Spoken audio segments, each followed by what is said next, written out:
Bismillahir Rahmanir Rahim. Nahmaduhu wa nusalli ala Rasulil Kareem amma ba'd. This morning went a half an hour rant. I'll go off on a half an hour rant again, then it's going to be quite late. So I'm just trying to summarize what I said this morning. So basically we're talking about ilm and what it really means to be an alim. Yes. So everybody has a show, become an alim, part-time alim class, mashallah, brilliant, nur ala nur. Very good. So I'm not trying to say put anybody off or I'm trying to say let's also, you have to understand now what does it really mean. What's a real alim? Alim is somebody who has knowledge. He knows what halal is, he knows what haram is. Along with knowing the basic halal and haram, he has insight, he has wisdom to be able to guide the people. Not just basics in the book, he understands deeper what it's going to lead to, has foresight. Along with this, his a'mal are such that his outstanding character, his qawl, his fa'al, his actions, his amal, the way he behaves, it's like not impeccable, but it's of a high standard. And somebody can see this and say that this person is not, you don't try to act big, your clothes don't determine this. The way you're trying to act and the way you talk, or using posh words or trying to elaborate, what is it when you talk? Humility, kindness, politeness, compassion, care. When you do your amal, your salah is different. The way you come to the masjid is different. The way you sit in the masjid is different. The way you have concern for other people is different. Straight as somebody sees you, they can tell, this is a Mauli Sahib. This is, this is Allah Wala. When there's a Mauli Sahib or he's a Hafiz Sahib, you can just tell straight away, okay, this is not a normal day person. So if you want to, so you join the part-time alim class, you want to become alim, ulama, muallimat, abhas, then you also have to say, this also comes with this. Yes, you have to study the books. You have the exams, you have to study very hard, work very hard, study, know the tafsir, know translation, know your fiqh inside out, know the usul, how to read ibarah properly, your Arabic is correct, all of these things have to be done. But along with this is also another level. Yes, and we can't do this and say, well, one who teacher stands up after salah, everybody prays sunnah. You can't do that. But are we going to do that when you finish? What if you leave Marjah? Is that you're going to have one of our teachers in every masjid seeing who's coming for salah, who's not coming for salah, who's performing sunnah, who's doing tasbih fatimi, who's not doing anything, who's sitting at the back of the masjid playing on the phone, who's coming to the masjid, who's not going to come to masjid at all? You have to be, okay, I understand. I've studied the virtues of knowledge. I've studied the virtues of the first saf. I've studied the virtues of salah. I know the fadhal of adhkar. So I'm doing it myself. Yes? You're supposed to be, an alim is not supposed to be somebody who is, he can guide people. Now, if you yourself don't have that much fahm, that much understanding, that much thing that I'm in the masjid, why am I sitting at the back? I should come to the front. What's the benefit of sitting in the back? Now, how has the knowledge benefited you? You're in madrasa, and you pray the full sunnahs or not? And then you want to pray quickly and go to the back. Not even get ready for class, what are you doing? You're on your phone. So if you're supposed to be, you want to be an alim, you want to be a person, so you're not performing sunnahs properly. You're rushing your sunnah. So instead of doing tasbih fatimi, instead of doing the adhkar, you just quickly start and then you go on your phone before class. What's so important on your phone? Nothing. So if you don't have that much control, how to control yourself, to guide yourself, meaning put yourself on a pattern, now how you can guide other people. Do you understand? So it's not simply about, yes, I'm not telling you don't study hard, because if you don't study hard, you're going to fail and get a 0 on exam, or you're going to fail, you repeat the year again. So you have to study very hard. But I'm saying add another layer on top of this. That along with this, your amal has to be of a high character. Your amal has to be a high caliber. You have to improve each time. You have to understand that who am I? You've joined the class. You have to think, well, what is this require from me outside of the class?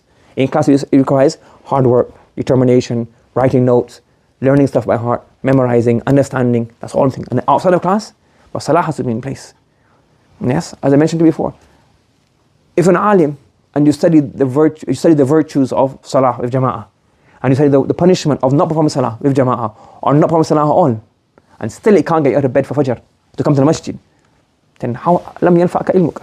Your ilm hasn't any benefit. You've understood the verse of the Quran, you studied it, but you don't read the Quran.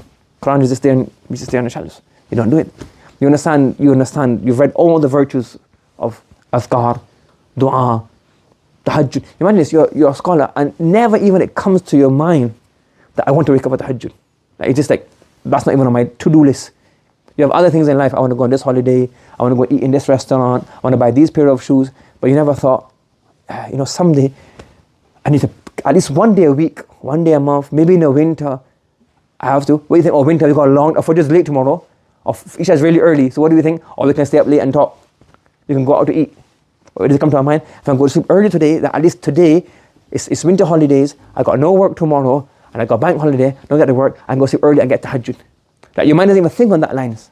So are we raghib, are we inclined towards the dunya or to the hereafter? Do you understand? So we are supposed to be looking after the next generation. Yes? We're supposed to be Muslim, like we are supposed to be muhtadi ourselves. That to a certain extent we are doing the fara'id, and along with this we are hadi. Yes, we are doing what? Helping others on the path. But if we can't help ourselves, we can't control ourselves, then what's going to happen to the other people who come after us? You understand what I'm saying? So you have to understand that it's a responsibility. It's not simply just joining a course and thinking, as everybody asking, will you graduate? Will you get a certificate? Will you get all of these things? You answer all those questions, nur Allah, nur. But what about the things before that? Is your salah in place? Is your conduct such that somebody sees you and think, mashallah, who is this person? You know, you should be able to conduct yourself like this. I was just telling them this morning as well, that when I go home, it's like, people ask, aap kahan se tashrif laaye? Kahan se? Where you from? Where you from? Where you from? What's the point? I don't know. I was like, if you, no, I don't know. But there was one person I saw next to me. I had to ask him where he's from. Because we were in Masjid, from Masjid Nabawi, from Asr to Isha. This guy was just non-stop, he had the Quran in his hand, and he was just reading non-stop. And you could tell he was either from South Africa, he basically from the way he had a jubba on the top, you can just tell that he's from either England or he's from South Africa. So after Isha Azan, I stopped and said, where are you from, brother? I had to know who's his teachers, where do you study? Because why? You see Sahib al-Quran. This is the way he just did him, and he had his child next to him. So you make him read Quran a bit, let him play a bit, let him lie down a bit, let him pray Quran a bit. You can tell this person is Sahib al-Quran. Like, the non-stop from Isra to Isha. So you have to be like this, like the way you conduct yourself, the way you carry your ibadah, the way you do transactions. Everything will tell that this is Sahib al-Ilmin. And people see you, and your walk, your talk, your conduct is a means of da'wah itself. And if these things are not there, then you're not really ulama. That's why I was telling this morning as well, and even to you guys as well, that when you say you finished the course, you say, well, like, yes, this is his exam results. He got this much in Bukhari, this much in Tirmidhi, this much in Nasa'i. He done this coursework, fulan. But he's an alim, I don't know if he's an alim. You've got one more exam left. That exam is after he graduates. If he comes to the masjid, he's part 5 times salah, his akhlaq is good, his amal is good, then we can say he's passed the other exam as well. And now we can say he's alim.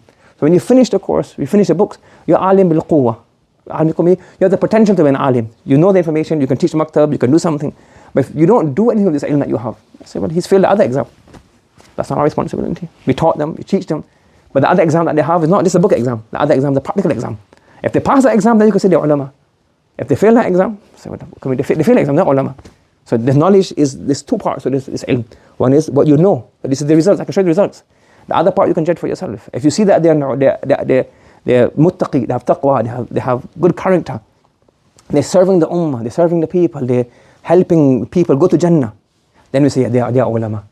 If not, we say, well, they got this much, but they still got pending. When they pass the exam, practically, then we say they're ulama. So alim is not simply what you get from the book, memorizing stuff, coming first. Ulama is something. Ilm is basically what it says as a nur, meaning you study and it goes into your mind. Then you study, and then you have taqwa, it comes into your heart. You look at the ulama, you read the books of the Sulaha, the Pioneers, the Tabi'un, the Tabu Tabi'un, the Sahaba, the Prophet's lifetime, and then their life, it engraves onto your heart. And then what can happen? That heart then forces your hands to act in line with the Sunnah, in line with taqwa.